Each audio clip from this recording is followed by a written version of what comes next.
My name is Elle, and I'm a transgender woman talking about bathrooms. Bathrooms, that's right, bathrooms. We're still talking about bathrooms, and um, it's a little bit tiring, and I've only been transitioning for a couple of years, but it's definitely tiring. I want to talk about bathrooms. Recently, this week, I got to see, or had to see, or was subjected to a speech that was given in the United Kingdom in Parliament, and it was given by a cisgender woman who told this story about how one time she was in a bathroom and she clocked a transgender woman who was in the bathroom with her. And this cisgender woman, who is the parliamentarian person, person who was speaking in parliament, a lawmaker or whatever, she felt really, really afraid. And therefore, she was pleading for the government to not allow transgender women in the UK to be able to change the gender marker on their, legal ID and whatnot. And I believe that it had to do with, Scotland's passing of the rule about being able to do that, trans people being able to change the gender marker on their identification, and then the UK government, or the UK Parliament, vetoed that and said that they couldn't do that. It's sort of this story, and watching that video is one of the reasons why, for my own mental health, I have been staying off of Reddit and other social media for a little while. You can see my little dog back there. Um, and oh, and by the way, this week I am videoing as well as recording audio. So if you'd like to see a video of me speaking into the microphone, you can. I'm just kind of experimenting with it. You can let me know what you think. But in any case, I watched this video of this woman who was afraid, and I wanted to respond a little bit about some of my thoughts about that. And this is probably not a comprehensive list, but I found it really upsetting to hear this woman's rant, and to sort of hear her pretty open hostility to trans people, and particularly to trans women. To see that, on display, put on the public record like it was legitimate, was really troubling, and it was upsetting to me. And it's part of the reason why I try to limit my, presence and like regular participation on social media. So it just is better for me as a whole. There's a lot going on in this speech. There's a lot that could be said about, for example, bias and stereotype, and the way in which bias and stereotype lead people to have irrational fears, and about how sometimes those irrational fears lead us to do behaviors that are damaging to other people. We kind of have a conversation about this going on, about policing in America, for example. There are a lot of people who have irrational fear of Black and brown people. And when those people happen to be police officers, there are times in which they act, their fear takes over, and they act in an overly aggressive, hostile way that ends up being deadly to Black and brown people, who are killed at a massively disproportionate rate than white people by police officers. So I don't want to sort of suggest or to compare oppressions or whatever when it comes to trans people, but I do think that the underlying dynamic is similar, where this person in the UK Parliament has a bias and a stereotype about transgender women. And that bias is creating an irrational fear. And she's responding by wishing to cause harm to that group because of that irrational fear. In this case, in the form of denying their ability to be able to change gender markers and conceivably to prevent them from peeing in public bathrooms. So there's a lot here. So the first thing that comes to mind as a response to this woman is that it's possible, and it may even be likely, that the person that she saw in the bathroom was not transgender at all, but was rather,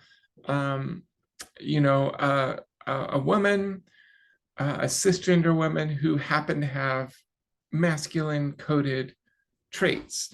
I think as a trans person, me and a lot of my trans siblings, we're pretty good at clocking.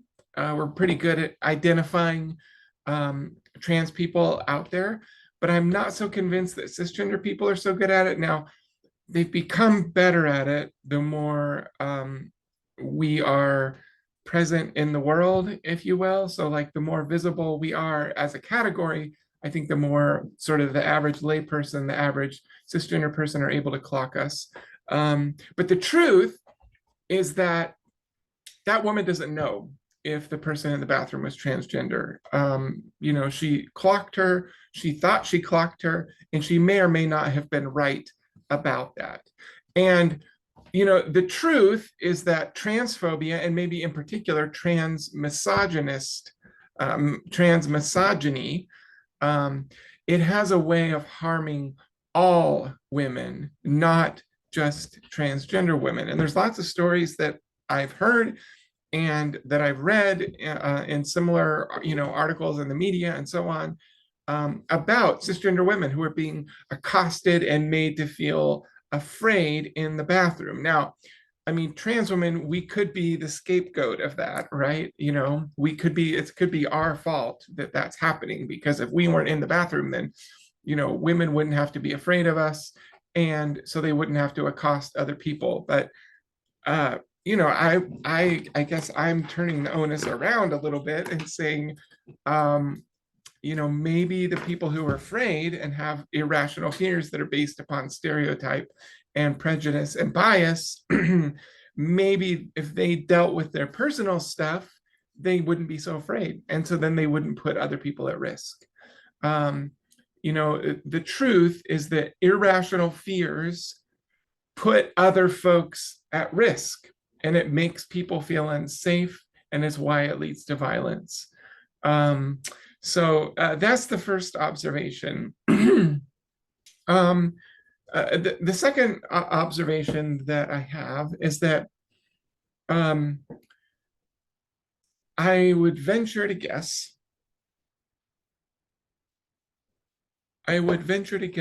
that the average trans woman has felt afraid and perhaps fear with even greater intensity than that woman in the United Kingdom Parliament has while being in bathrooms.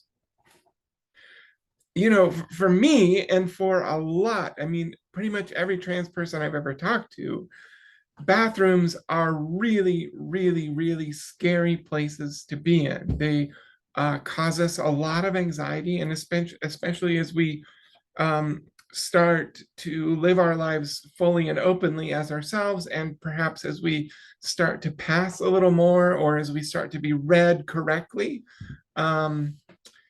it becomes maybe even more scary, because we're no longer able to fall back on sort of the bathroom that we've used that's associated with our gender assigned at birth, because I don't pass as a fucking man. I mean, look at me, it's not gonna work very well.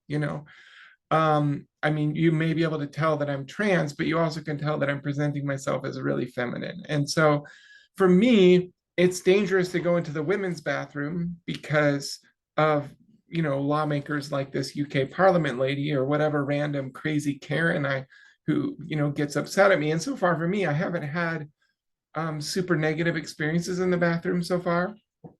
But I could also go into the men's room, and I'm probably even more in danger in that case, because I'm going to get beat up or attacked, or I'm going to have people be hostile with me for being in the wrong bathroom. Or somehow they're going to be threatened, or there's going to be like a sexual assault. Some guy's going to pull out his dick. Um, you know, any number of things could happen. And so, I know that this speech by this woman in UK Parliament, I know that she's feeling afraid. But I think that her speech essentially is saying, look, my fear should be more important than the actual, than the fear of trans women. And my perceived risk is much higher than the perceived risk of trans people. It's about hierarchy, honestly. And the truth is that it's trans people who are at risk. And it's trans women, especially trans women of color, who are being murdered because of their identities. We're more likely to be kicked out and beat up coming out of a bathroom. We're more likely to be kicked out of our homes and to be made homeless. We're more likely to lose our jobs or to be underemployed. We're more likely to have poor health outcomes. We're more likely to be underinsured, all because of the type of transphobia that's portrayed here by this fucking woman. Okay? Going into the bathroom as a transgender person is a terrifying experience because of folks like her, and because unlike her dream world about what might happen to her if a trans person happens to be in there, but there are substantive actual things that are happening to real trans people, and you can kind of hear a little bit of my anger right now. As a trans person, I actively avoid going to bathrooms because it is so scary. If possible, I would prefer going into those ones where, it's just one private room with a door locks on the outside, and it's just, a toilet and a sink, and it's its own little place. And if at all possible, those are what I try to go to. At least in my area, Starbucks often is a good bet for having those, but I know there are a number of other stores that have those kinds of places. I feel pretty self-conscious about using like the family bathroom, like at Target, because I know that, I'm just one person. And I hate to go in there and then to have to have a mom with her two kids waiting outside. So I don't tend to use those, even though I would feel more comfortable there, because I don't want that conflict either. And so, bathrooms is a really scary thing for me. And, I don't want to make people uncomfortable, even if it's based on their own misogyny or trans-misogyny, even if it's based on their own irrational fears. I don't want to make people uncomfortable, and I don't want to make myself uncomfortable, honestly. All I want to do is pee. All I want to do is pee. And because of all of this cultural context around it, because of all of this misunderstanding, because of all of this fear, instead of just getting to pee, I have to worry about whether or not someone's husband is outside waiting to beat the shit out of me when I come out of there for merely existing. Another thing that comes to mind when I hear speeches like this calling for restrictions is these sorts of proposals, they fail to acknowledge the existence of transgender men and or transmasculine people. And in many ways, they delegitimize our trans siblings, who are not trans feminine like me, but who are transmasculine. And I think that there's a lot of things that goes into this. I think that it betrays the ignorance of the people who are speaking, for one. I think that it betrays their unawareness of what it looks and feels like, and like what it means to be trans. I think that a lot of folks just assume that we're like these crazy sexual deviants and perverts, and that we're, that this is like a crazy fetish, and that we're not just like real normal people who want to like raise our families and have, cute dogs, and like we just want to live our lives and to pee at Target if we need to pee. um and uh you know Transgender men exist, and transgender men often become very masculine in their presentation, and get big muscles and beards and hair everywhere, and like do not look feminine at all, which is like sometimes, or even a lot of times, what they actually want in their transition. And God bless them. Like, I'm happy for them. That's exactly what they want. But like, they look and pass like men, which they are. And uh, I believe without any doubt whatsoever that if, you know, transgender men who are, years in their transition are using the women's bathroom because the law says that it's segregated by sex and not by gender, they would not be safe doing so. And, I think that, women like this United Kingdom, like, lawmaker would be howling all the more about how afraid they are because there are men in their bathroom. And maybe that's more legitimate. Like, I don't think transgender men are a threat to cisgender women either. But like, this idea just completely neglects to acknowledge the existence of this whole other group of people that should be acknowledged when we're talking about transgender people.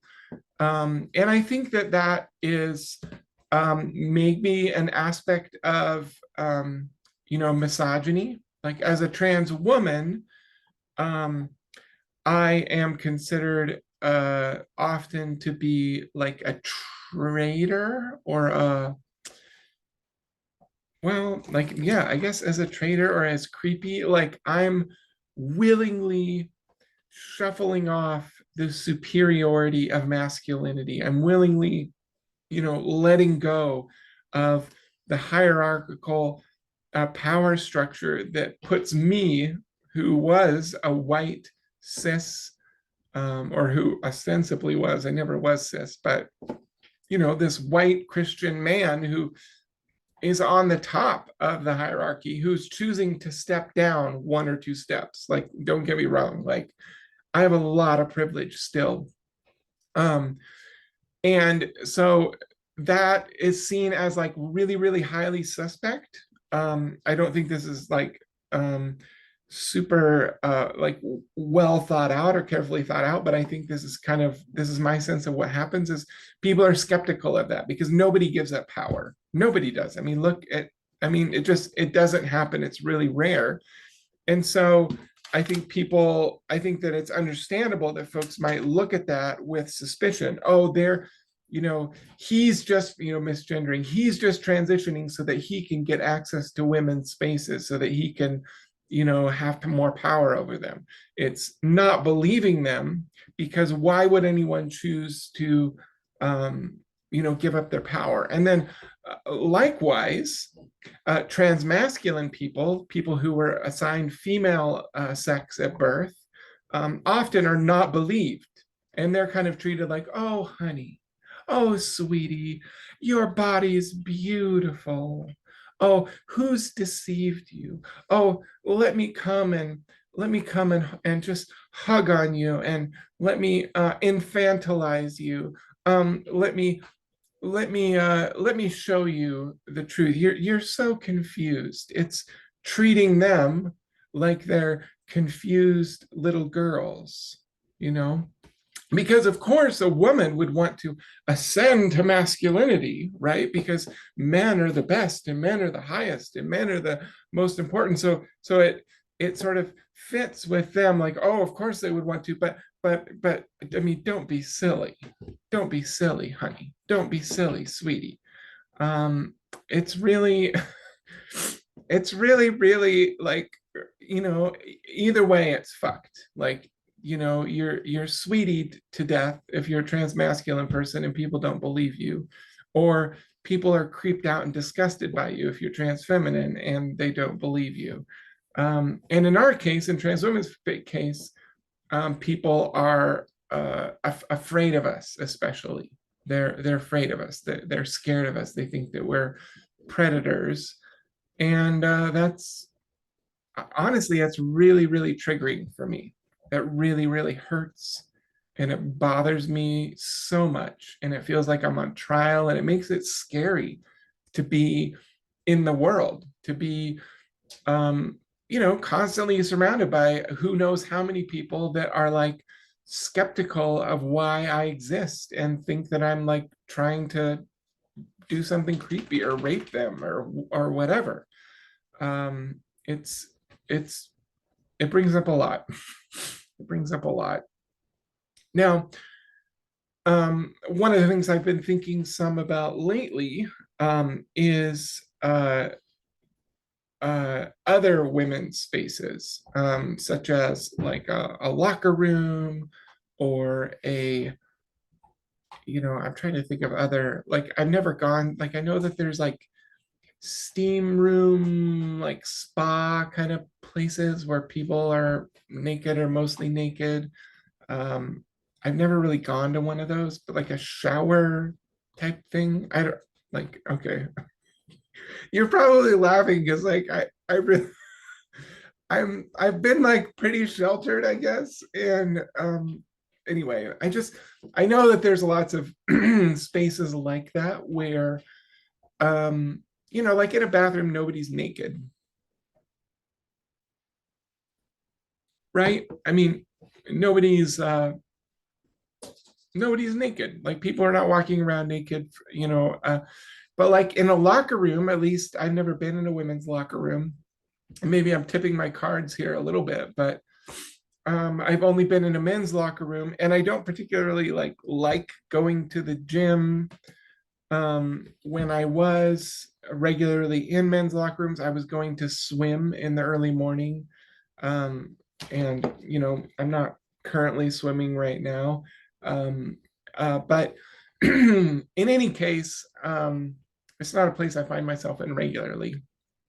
But I've been thinking a little bit about that, not because I have an event coming up or not because I'm thinking about joining a gym, but just because I'm thinking about like what uh like is that now a space that's totally off limits to me, you know?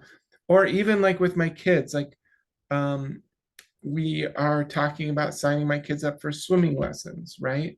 And when they go to swimming, at least most of the time, whenever I've been in a swimming place myself, like you enter the pool by walking through the locker room. So, um, there might be times in my future where I may have to be in one of those spaces. And honestly, I feel really scared and sensitive and uh, just, I don't think I could do it right now. I don't think that I would feel comfortable about accessing any of those. I mean, I, part of that maybe has to do with my body. I'm not very many years on hormone therapy. Um, I certainly would not feel comfortable being naked in one of those spaces at all. Um, but even clothed, I'm not totally sure. And like, I wouldn't want to make anyone else feel uncomfortable or myself, and I wouldn't want myself to be at risk. And maybe some of what's speaking here is my internalized transphobia. I talked last week about how internalized transphobia affects all of us, or affects trans people in general, and about how it causes us to self-isolate and to feel like we're pretenders, um, and maybe that's what's happening here, but at the same time, and maybe I'm kind of a trans medicalist, maybe I feel like I don't know, like maybe I have this internal belief that maybe needs to be challenged and deconstructed. I don't know, that um, that sort of thinks of gender and sex, or gender and physical body aspects as being more closely related than some of the dialogue that we've been having as a culture. um, and maybe more than like gender theory would say. I'm not sure. Maybe some of my hesitancy to want to be in a space like that has to do with feeling like an imposter at times. And I've talked a little bit about that on the show, but like, and I don't think it's uncommon for trans people, but like, especially in our first years of transition or as our eggs crack, it's really, really common for us to feel like imposters and to feel like we're faking it. And I know that that's true for me. And I know that I feel so much more confident in my own self and in my own identity now than I did um, back when I was first starting the process. But at the same time, that sense of, you know, imposter syndrome or being a pretender or being fake, it still comes up. And maybe that's what's driving, kind of what I'm saying about how I right now would not and do not access spaces like a locker room. I just can't do it yet. I don't know. Maybe the word is yet. I'm not sure. Um, One thing that I think that here's another observation. One thing that I think that conservatives do tend to have right about this conversation, so like this UK Parliament speaker, is that bathrooms do feel symbolic to us. Um, and I do think that they feel symbolic to a lot of people. Um, but for me, they feel symbolic not because there's any intrinsic significance to me. I mean, obviously, like I said, it's a scary place to be in, and it did feel like um, a big, scary leap the first time I used a women's bathroom. Um, but I think that most of all, they feel symbolic because of the meaning and the energy that conservatives like this woman and the laws that they're writing have placed onto them, if that makes sense. Like, I don't think the bathrooms themselves have to be this big of a deal. I think that they've been made a really big deal by people who have these biases and prejudices against us. And I don't think it's because there's some intrinsic importance in them in and of themselves. I don't think that's true at all. And it's certainly not true for trans people, other than it's scary for us. But like I said many times, we just want to pee. That's all. That's all we want to do. That's all. That's all we want to do. And it feels like, for us, it feels like, the establishment of laws is a direct attack on whether or not trans people can exist in the world. And it feels like there's a lot of those happening these days.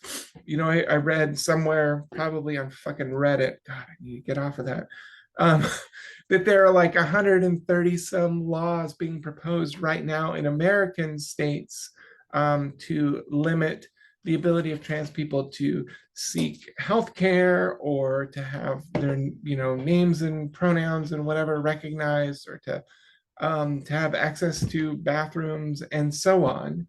And so these kinds of bathroom laws, they feel like a direct attack on us, and it feels like a direct attack on whether or not we can exist. And so do all these other laws. And I think, honestly, I think that's the point. I think that's what women and people like this UK parliamentarian are trying to do. They're saying, oh, I was afraid, and oh, we're putting people at risk, and blah blah blah blah blah. And I think that's the frosting of the cake. I think the cake itself is, we don't want you to exist. We don't want to see you. We don't want to acknowledge you. We don't want to think about what your existence might say about this hierarchical, patriarchal system that we've built. We do not want you to exist. We want you to disappear. That's what we want. And if I have to make up some bullshit about me being afraid of you in a bathroom, then I'll fucking do it, as long as I can make sure that you no longer exist. I think that's what's trying to happen. And this makes me think of the thousands of trans people over the years who have died to exist. Makes me think of the many, many ways that we have suffered, killed ourselves, struggled, walked courageously, directly into the firing line because we can't help but be ourselves. We're not going anywhere. We're not going anywhere. And I know maybe I'm preaching to the choir here. I know that most of the people listening are folks who are trans or questioning themselves. But we're not going anywhere. We're not leaving. You can't get rid of us. And in my belief system, God made us. We reflect the divine. We're beautiful and we're perfect, and our transitions are holy, and we're not going anywhere.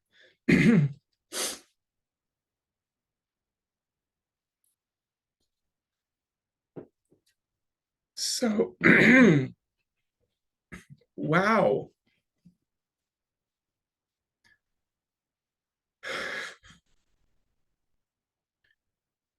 So I want to say,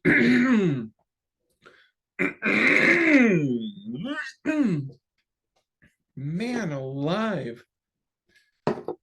So I want to say thank you for listening to the show today. I have it on my list to do some more positive episodes.